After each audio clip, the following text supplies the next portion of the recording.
hadirin wal hadirat rahman yang dimuliakan Allah Subhanahu wa taala. Tiada kata yang paling layak kita ucapkan saat ini untuk bersyukur nikmat dan hijrah yang telah dikaruniakan dari Allah kepada kita semua selain kalimat hamdalah. Alhamdulillah walhamdulillah tsumma alhamdulillah rabbil alamin. Segala puji bagi Allah yang telah menakdirkan dan memilih kita dari miliaran manusia di muka bumi ini untuk bisa hadir pada Arafah untuk melaksanakan misi ibadah suci ibadah haji. Banyak orang yang memimpikan, ini seperti kita semua. Saat ini banyak umat Islam yang telah berjuang untuk menunggu banjir bisa menjalankan perkumpulan Islam yang kelima ini. Namun takdirnya kita yang saat ini diberikan nikmat yang tak bisa kita ucapkan dengan kata-kata, bisa beribadah, bersimpuh dan berdoa di tempat yang mustajab. Kenikmatan kita saat ini berbagian dari nikmat-nikmatan Allah yang lain yang tidak bisa kita hitung. Sebagaimana Allah berfirman, "Baik kamu turun nikmat Allah dan surga, Allah ghafurur rahim."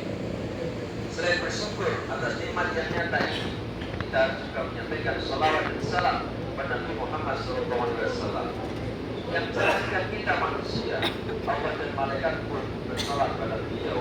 Allahumma shalli wa sallim wa barik ala sayyidina Muhammad wa ala alihi wa sahbihi ajma'in. Hadirin wal hadirat diyufur rahman yang dimuliakan Allah. Allah Subhanahu wa taala berfirman dalam surat Al-Imran ayat 96 dan 97. Inna awala baitin wudi'a lin-nasi alladzi baraka mubarakan wa hudan lil-'alamin.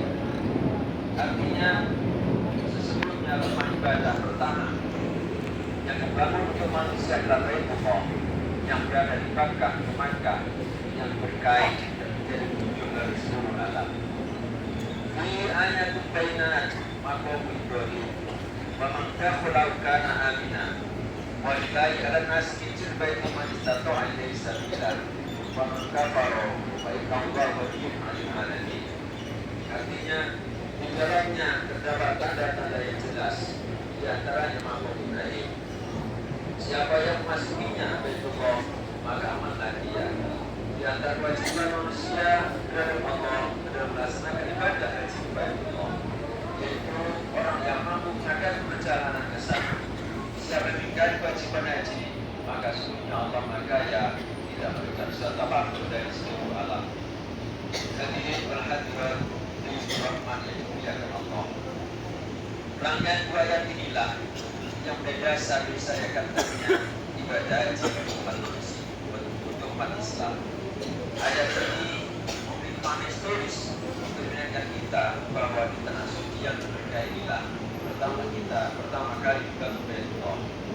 Dari tanah suci yang saat ini kita bisa merasakan auranya langsung ini adalah Islam diturunkan kepada Nabi Muhammad SAW untuk menjadi rahmat lil alamin, rahmat dan petunjuk bagi seluruh alam. Dan hanya di tanah suci ini adalah kewajiban haji bisa dilaksanakan dan menjadikan kita muslim yang paripurna, muslim yang sempurna, muslim yang makmur yang akan dapatkan balasan surga dari Allah Subhanahu wa taala. Al-Hajj mabrur laisa lahu jazaa'un illa jannah.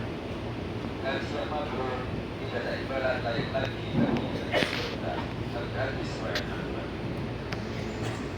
Dalam melaksanakan ibadah haji kita mengawali dengan mengenakan pakaian ihram berwarna sama dari putih yang melambangkan kesucian. Tidak mengenal dari mana kita berasal, setinggi apapun jabatan kita, sebanyak apapun harta kita, apapun warna kulit kita, semuanya mengenakan pakaian ihram putih melambangkan kembalinya manusia kepada Allah, pemilik alam semesta. Semua identitas, semua jabatan, kekayaan yang dapatkan selainnya dari bahwa kita semua adalah sama di hadapan Allah Subhanahu wa taala. Menyadari bahwa tidak ada yang perlu disombongkan selama hidup di dunia ini, semua akan kembali padanya dan hidup yang bus kita hanya amal ibadah yang akan dibawa menjadi kuasa, hanya ketakwaan menjadi murah derajat kita di hadapan Allah Subhanahu wa taala. Selanjutnya kita melaksanakan untuk ibadah Arafah ini sebagai puncak ibadah haji. Rasulullah SAW bersabda, Al-Hajju Arafah, Fa'man adraka laylata Arafah bil fajr laylata tabi'in faqad tamma hajju. Artinya haji itu Arafah. Siapa saja yang dapat malam Arafah sebelum fajar malam Musdalifah, maka sempurnalah hajinya. Haji sempurna. Untuk yang di kemana berhenti merupakan lambang bahwa pada saat kehidupan kita harus berhenti untuk melakukan muhasabah, renungan, evaluasi, mendekatkan diri dan menangguhkan jiwa serta nilai spiritual kita pada Allah Subhanahu wa Ta'ala.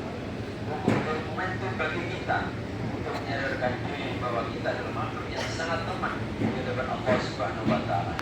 Kita akan mempertanggungjawabkan jawab segala yang telah kita lakukan selama di dunia ini nanti yaumul mahsyar, sebuah masa di mana manusia dari Adam sampai kiamat nanti dikumpulkan dan akan dihisab amal perbuatannya.